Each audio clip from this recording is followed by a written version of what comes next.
You're listening to The Corbett Report. CorbettReport.com.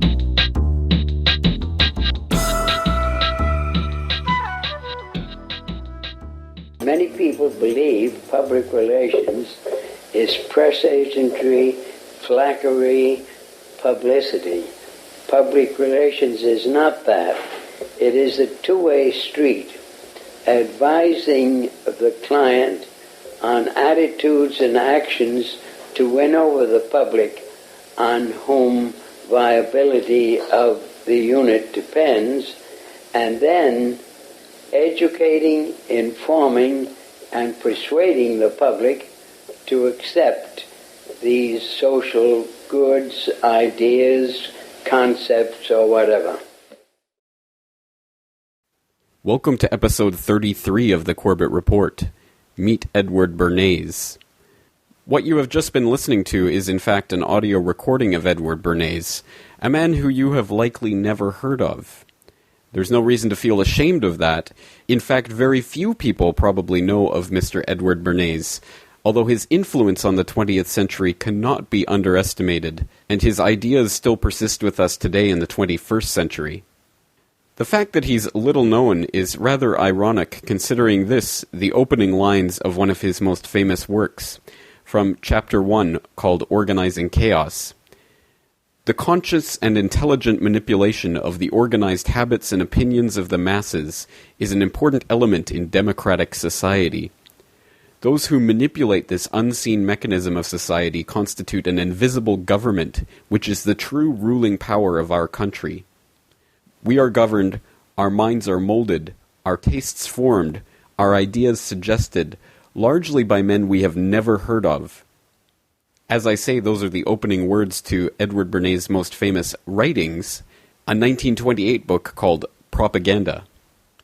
Yes, this is the man who literally wrote the book on propaganda, whose ideas influenced millions, and whose brilliant brainwashing propaganda techniques inspired the likes of Joseph Goebbels in Nazi Germany. You have likely never heard of Edward Bernays, as I say, but you have heard of his uncle, Sigmund Freud. The interesting thing is that Edward Bernays was the man who made Sigmund Freud a household name in the United States. To get an idea of how Sigmund Freud's American nephew popularized his ideas and invented the art of public relations, or mass brainwashing propaganda, let's take a listen to a whitewash documentary from NPR. This short audio examination of Edward Bernays' work gives us an idea of just how influential Edward Bernays has been. This story of Sigmund Freud begins at the Florida Avenue Grill in Washington, D.C. Now, it might seem a little strange to start a story about the father of psychoanalysis in a soul food restaurant, but it turns out that if you look closely, there's a trace of Freud's influence even here. I'm gonna have bacon and eggs, cheese and eggs. Bacon and eggs, the all-American breakfast, is the most popular dish at the grill. According to waitress Catherine Leach, no other meal even comes close. About 60%, I would say. Are ordering bacon? Bacon and eggs. But bacon and eggs wasn't always America's first choice for breakfast. The idea that this was the best way to start your day, like so many other things in American life, was actually systematically engineered by a public relations agent. In this case, a public relations agent who was greatly influenced by, and intimately connected to, Sigmund Freud, his nephew, Edward Bernays.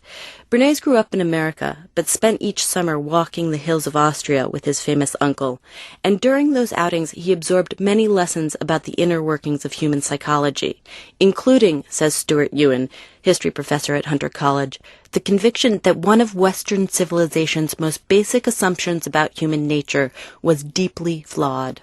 Up until the early 1900s, one of the sort of fundamental assumptions was this kind of Enlightenment idea that people are rational beings, and that if you present a well-orchestrated case, you can persuade people. That's the basic logic of the Declaration of Independence. Freud, however, had a different vision of the human animal.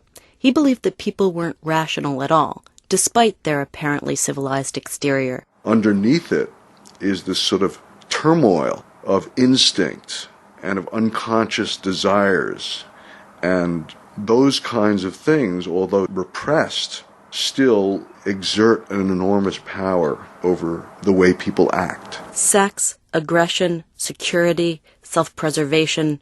When Freud looked out at the world, he saw these drives motivating even the most ordinary activities. A concept, says Anne Bernays, daughter of Edward, grandniece of Freud, her father quickly absorbed. He ingested it early and just used it. That is, if you want to make somebody do what you want them to, you don't hook into what they say they want. You try to find out what they really want. Which brings us back to breakfast, to the mid-1920s, when, as a young publicist, Bernays was asked by the Beechnut Packing Company to improve sales of its primary product, bacon. Author Larry Tye has written a book on Bernays called The Father of Spin. He was basically hired by them to help restore sales that had sagged in a country that was on the run and was trimming its morning meal to juice, toast, and coffee. Now, the average PR guy back then would have told them, oh, put your bacon on sale, and that's a way to sell more of it, or go out and advertise, take out expensive ads in newspapers. But Bernays clearly wasn't your average PR guy. Taking his cue from Freud, Bernays constructed a campaign intended to speak to a value much more basic than thrift: physical security. Food is about more than something just to nourish you. It's something to create a sense of well-being about what you're putting into your body. To connect bacon and well-being, Bernays distributed a survey to doctors. He asked one simple question: do you support a hearty breakfast or a light one? The doctors responded that hearty was best, so Bernays came up with his own definition of hearty: bacon and eggs. With the weight of medical authority behind him, he then initiated an educational campaign, and the All-American Breakfast was born. Before Eddie Bernays, we never thought of bacon and eggs as the All-American Breakfast. So he was not just redefining a particular product, he was redefining the whole way America thought about the way they ate breakfast in a way that persists today. Of course, Freud's insight into unconscious motivations had a profound impact in a variety of intellectual arenas. In mental health, generations of Americans became archaeologists of the mind. The concept also influenced economic thought and supplied countless graduate students in English with thesis material. But the way this idea transformed public relations is a lesson in unintended consequences. Prior to Freud and his nephew, publicity was all about emulating journalism. But after Freud and Bernays, the goal shifted from rational appeals to the stimulation of visceral impulse. Bernays wrote extensively about precisely how to apply Freud's complex theories, and his techniques were broadly adopted, used to sell everything from soap to presidents, cigarettes to foreign policy, and possibly even genocide. A reporter from UPI once came back after a visit with Adolf Hitler's PR chief, Joseph Goebbels, and told Eddie Bernays that in Goebbels' library, where they were doing the interview, one or two of Eddie Bernays' books were on those shelves. And it was clear that propaganda people, for better or for worse, used his theories and his ideas all around the world. Although Freud and Bernays corresponded regularly until Freud's death in 1939, apparently Freud never had a very clear understanding of how his ideas were being applied, and often recoiled when his nephew proposed some new plan to popularize his work. Eddie Bernays was perpetually suggesting to Sigmund Freud in these letters ways of commercializing his complex psychodynamic theories.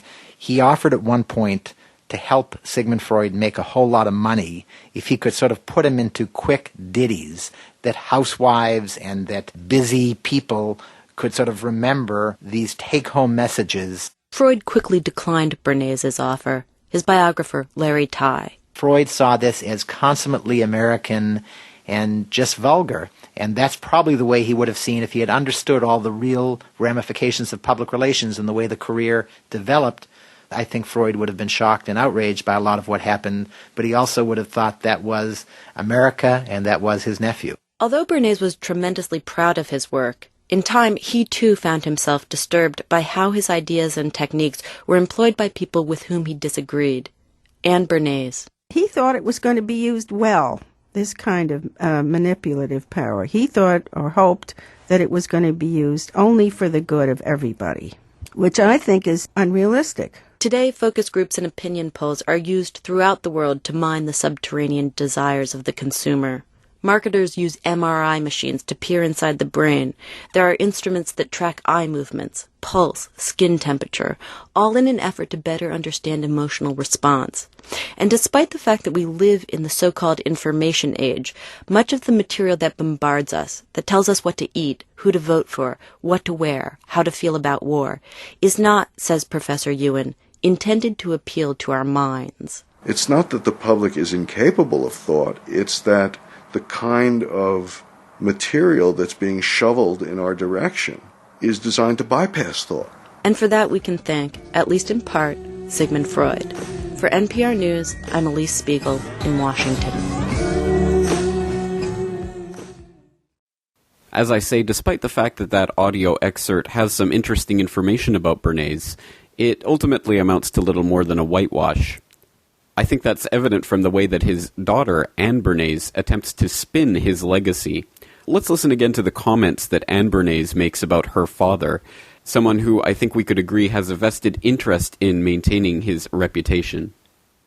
He thought it was going to be used well, this kind of manipulative power. He thought or hoped that it was going to be used only for the good of everybody, which I think is unrealistic. Now that makes Edward Bernays sound like an eminently reasonable character. Yes, I mean, he was a bit idealistic, a bit of a starry-eyed dreamer who believed that these brainwashing techniques could only be used for good, but, well, unfortunately they were used by people with nefarious purposes, something that Edward Bernays obviously had no control over, and thus he could not be blamed for any bad effects of this propaganda. Of course, that's a load of bunkum, and can be instantly disproven by taking a look at some public relations campaigns that Edward Bernays was involved in, other than the bacon and eggs campaign, which of course sounds pretty harmless. What campaigns am I talking about? Well, for an example, let's turn to this excellent documentary entitled The Century of the Self. This documentary is widely available online, and I heartily suggest that my listeners check out at least the first part of this 3-part documentary, entitled Happiness Machines. This is an excellent look at how the worlds of psychoanalysis, politics, propaganda, and advertising all interconnected in the early part of the 20th century to produce some of the mass manipulation techniques which we now take for granted as part of our daily existence. It's important to examine this history, though, to see where a lot of these techniques come from. And still, I think, if someone accused a company in this day and age of employing some of the very techniques which Edward Bernays was affecting almost a century ago, they would probably be touted as conspiracy theorists or paranoid delusionals. So, in order to dispel that myth, let's take a listen to a section of Happiness Machines from the Century of the Self documentary, in order to get a sense not only of how psychoanalysis has been employed in the art of propaganda, but also as to how evil and manipulative Edward Bernays himself was, and how uncaring he was about the ends of his propaganda. Let's take a listen to this.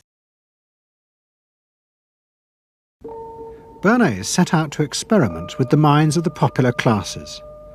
His most dramatic experiment was to persuade women to smoke.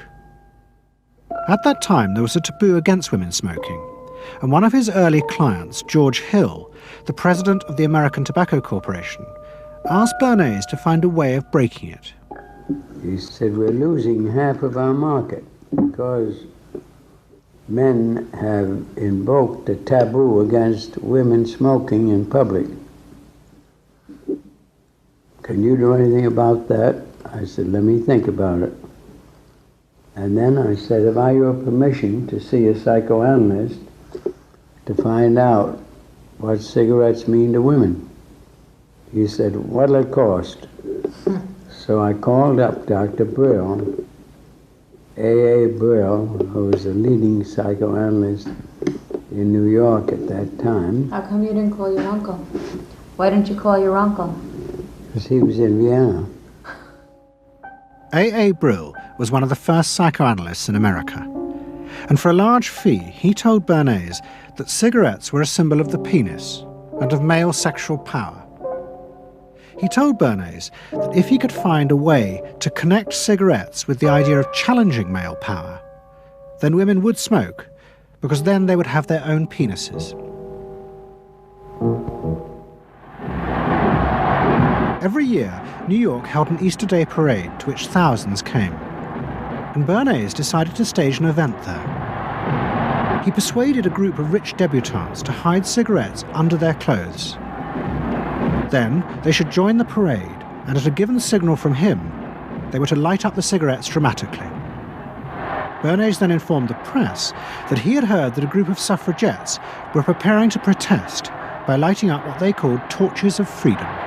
He knew this would be an outcry, and he knew that all of the photographers would be there to capture this moment. And so he was ready with a phrase, which was torches of freedom. And so here you have a symbol, women, young women, debutantes, smoking a cigarette in public with a phrase that means anybody who believes in this kind of equality pretty much has to support them in the ensuing debate about this, because torches of freedom. I mean, what's on all American coins? It's liberty. She's holding up the torch, you see? And so all of this is there together. There's emotion, there's memory, there's a rational phrase, even though it's using a lot of emotional elements. It's a phrase that works in a rational sense. All of this is together. And so the next day, this was not just in all of the New York papers, it was across the United States and around the world. And from that point forward, the sale of cigarettes to women began to rise. He had made them socially acceptable with a single symbolic act. What Bernays had created was the idea that if a woman smoked, it made her more powerful and independent, an idea that still persists today. Embrace me, my sweet embrace. It made him realize that it was possible to persuade people to behave irrationally if you link products to their emotional desires and feelings. The idea that smoking actually made women freer was completely irrational, but it made them feel more independent. It meant that irrelevant objects could become powerful emotional symbols of how you wanted to be seen by others.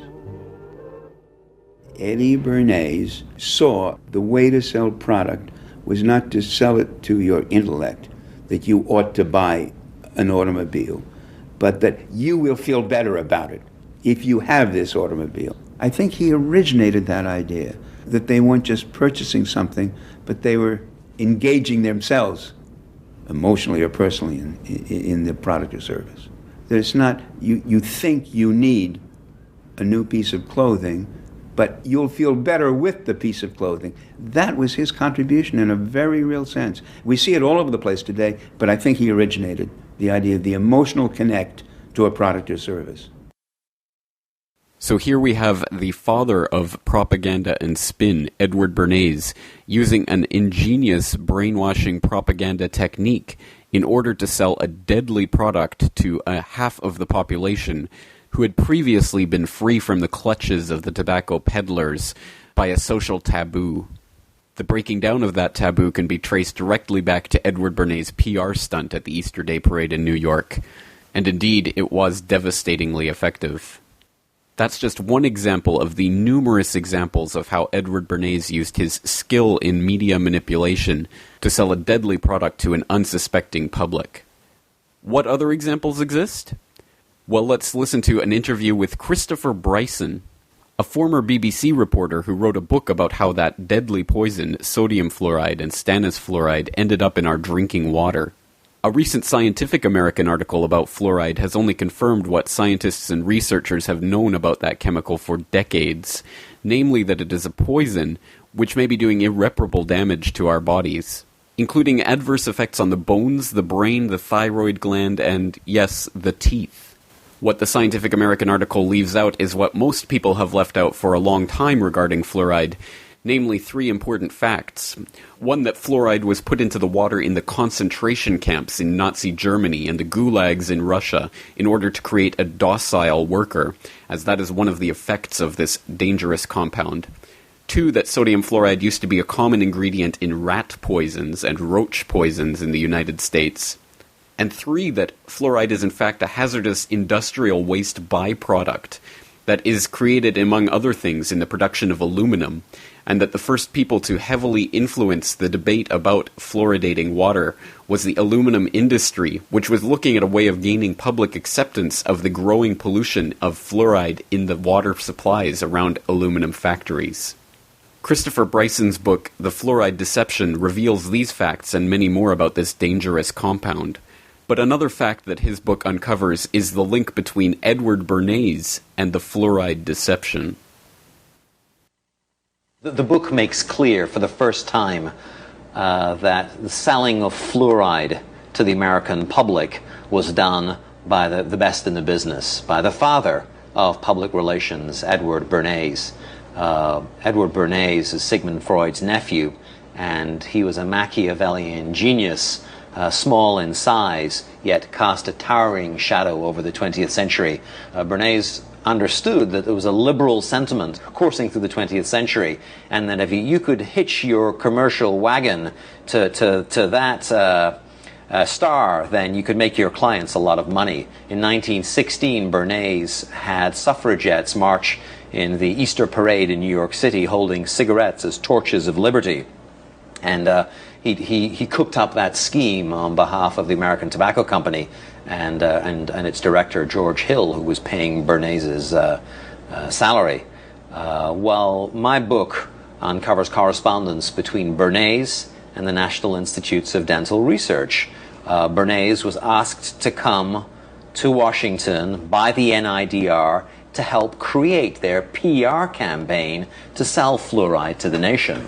Bernays understood that people have an unconscious trust in their doctor or their dentist, and if you can persuade doctors and dentists that fluoride is safe and good, then you're able to reach the rest of the nation. People believe their doctors and dentists, and that was a way of promoting fluoride for Bernays. Now, those two examples obviously put the lie to Anne Bernays' claim earlier in this episode that her father was only interested in the public good and couldn't abide the idea that his brainwashing PR techniques could be used for nefarious purposes. Now, both those examples happen to come from the field of public health, but I can assure my listeners that Edward Bernays had his hand in many other cookie jars, including the political cookie jar. One could only shudder to think about what would be the results of such masterful propaganda being applied in the political sphere. And Joseph Goebbels in Nazi Germany gave us a frightening vision of what that would entail. But it's important to note that even after the Nazi atrocities of World War II, Edward Bernays was an all-too willing operative for the CIA in selling their operations around the world, including their operation to overthrow the democratically elected government of Guatemala, which they did in the 1950s. For more information on that, let's turn back to another clip from The Century of the Self. One of Bernays' main clients was the giant United Fruit Company. They owned vast banana plantations in Guatemala in Central America. For decades, United Fruit had controlled the country through pliable dictators. It was known as a banana republic. But in 1950, a young officer, Colonel Arbenz, was elected president. He promised to remove United Fruit's control over the country. And in 1953, he announced the government would take over much of their land. It was a massively popular move, but a disaster for United Fruit, and they turned to Bernays to help get rid of Arbenz. United Fruit brings in Bernays, and he basically understood that what United Fruit Company had to do was change this from being a popularly elected government that was doing some things that were good for the people there into this being very close to the American shore, a threat to American democracy, that it being at a time in the Cold War when Americans responded to issues of the Red Scare and what communism might do. He was trying to transform this, and brilliantly did transform it into an issue of a communist threat very close to our shores, taking United Fruit again as a commercial client out of the picture and making it look like a question of American democracy, American values being threatened. In reality, Arbenz was a democratic socialist with no links to Moscow. But Bernays set out to turn him into a communist threat to America. He organized a trip to Guatemala for influential American journalists. Few of them knew anything about the country or its politics. Bernays arranged for them to be entertained, and to meet selected Guatemalan politicians who told them that Arbenz was a communist controlled by Moscow. During the trip, there was also a violent anti-American demonstration in the capital. Many of those who worked for United Fruit were convinced it had been organised by Bernays himself. He also created a fake independent news agency in America called the Middle American Information Bureau. It bombarded the American media with press releases saying that Moscow was planning to use Guatemala as a beachhead to attack America. All of this had the desired effect. In Guatemala, the Jacob Arbenz regime became increasingly communistic after its inauguration in 1951. Communists in the Congress and high governmental positions controlled major committees, labor and farm groups, and propaganda facilities. They agitated and led in demonstrations against neighboring countries and the United States. What was profoundly new in terms of what Bernays did is he took this menace to our backyard in Guatemala. For the first time, we saw Reds a couple hundred miles from New Orleans who Eddie Bernays had us believing were a true threat to us, that it was going to be a Soviet outpost in our backyard. But what Bernays was doing was not just trying to blacken the Arbenz regime. He was part of a secret plot. President Eisenhower had agreed that America should topple the Arbenz government, but secretly. The CIA were instructed to organize a coup. Working with the United Fruit Company, the CIA trained and armed a rebel army and found a new leader for the country called Colonel Armas. The CIA agent in charge was Howard Hunt, later one of the Watergate burglars. What we wanted to do was have a terror campaign to terrify Arbenz particularly, terrify his troops, much as the German Stuka bombers terrified the population of Holland, Belgium, and Poland at the onset of World War II, and just rendered everybody paralyzed. As planes flown by CIA pilots dropped bombs on Guatemala City, Edward Bernays carried on his propaganda campaign in the American press. He was preparing the American population to see this as the liberation of Guatemala by freedom fighters for democracy. He totally understood that the coup would happen when the public and the press, when conditions in the public and the press allowed for a coup to happen, and he created those conditions. He was totally savvy in terms of just what he was helping create there in terms of this overthrow. But ultimately he was reshaping reality, reshaping public opinion in a way that's undemocratic and manipulative. I'd like my listeners to take special note of what they've just heard, as it's not often that a single historical figure can throw the forces that are ranged against freedom and liberty into such stark relief. But think about it. Edward Bernays worked with the White House and the CIA to demonize Arbenz in Guatemala in order to protect the United Fruit Company's interests. The selfsame company that General Smedley Butler fought wars for back in the early part of the 20th century. And regular listeners of the Corbett Report will remember General Smedley Butler from episode 14, in which we learnt that he testified to the McCormick-Dickstein Committee in Congress that he had been recruited for a plot led by wealthy industrialists, including Prescott Bush, grandfather of the current President of the United States, to lead a fascist overthrow of the democratically elected government of the United States of America. And in that documentary clip that we just listened to, we also heard the testimony of E. Howard Hunt, who of course led the CIA operation in Guatemala, which was nicknamed PB Success. E. Howard Hunt, of course, confessed to being part of the plot to assassinate JFK, a plot that also included LBJ, a fact that listeners to episode 21 of the Corbett Report would remember well. And indeed, Edward Bernays' PR techniques, which he helped popularize in the early part of the 20th century, run in an historically integral line from the mid-part of the 20th century in his efforts to demonize Guatemala all the way up to today with the current White House administration. Some of those techniques, ham-handedly applied by the Bush administration, include this, which was reported on from the Washington Post, March 15, 2005, headline, Administration Rejects Ruling on PR Videos.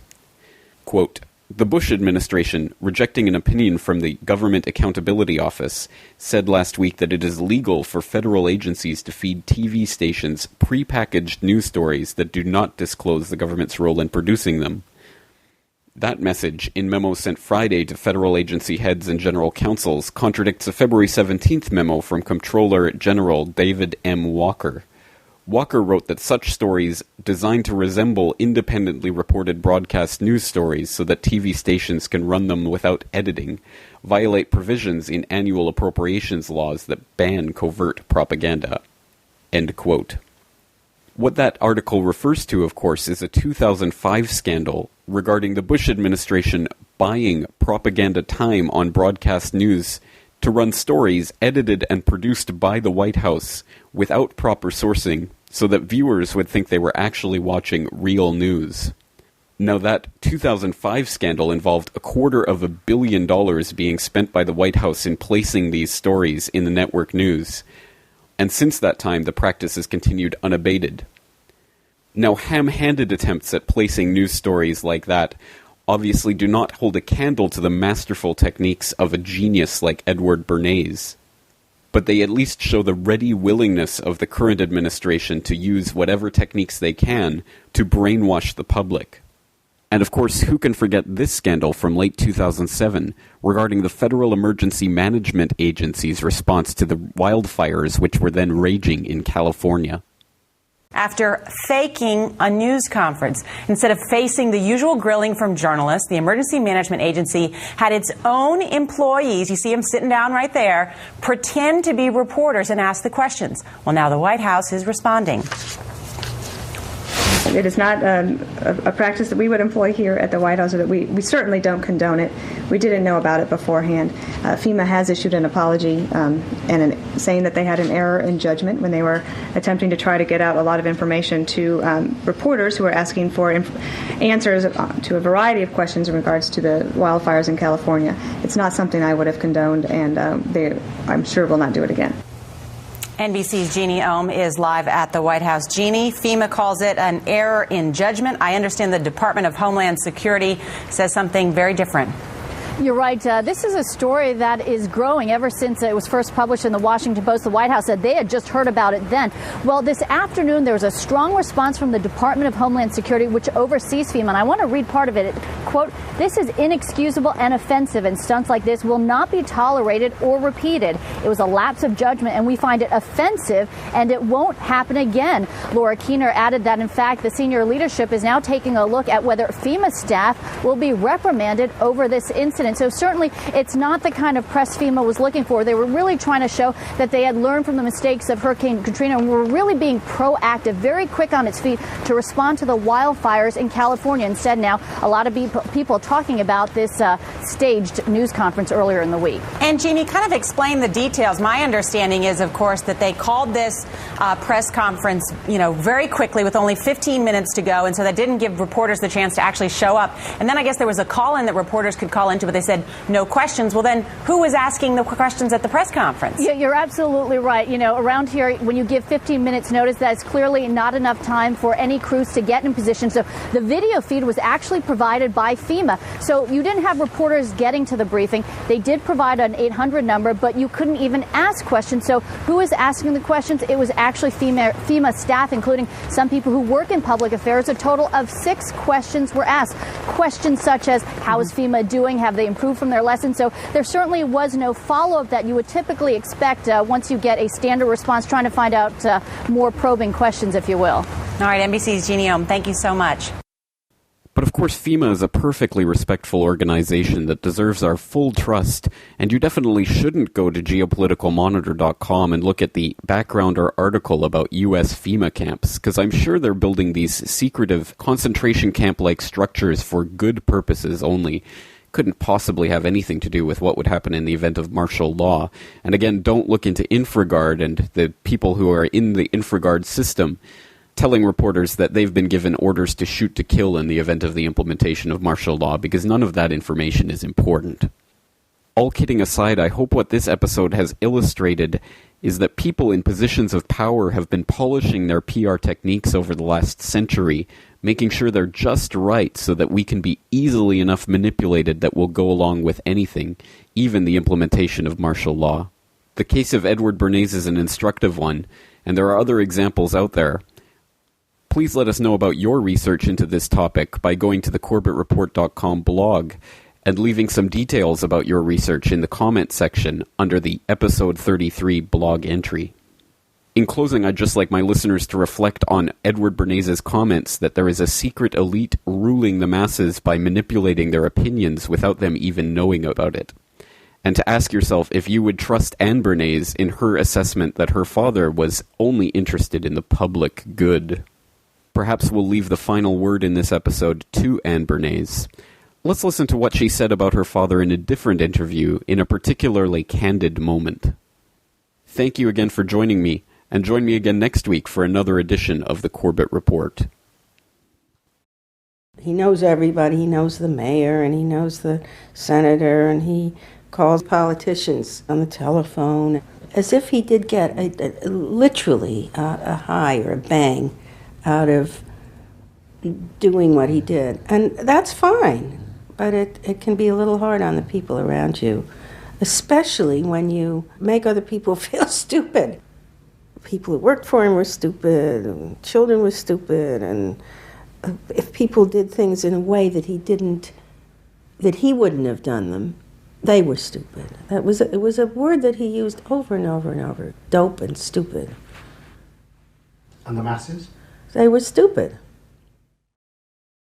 The Corbett Report is brought to you by the Corbett Report subscriber, a weekly newsletter featuring James Corbett's International Forecaster editorial, recommended reading and viewing, discounts on Corbett Report DVDs, and once a month, a subscriber-only video. Sign up today to start receiving your copy at CorbettReport.com/support.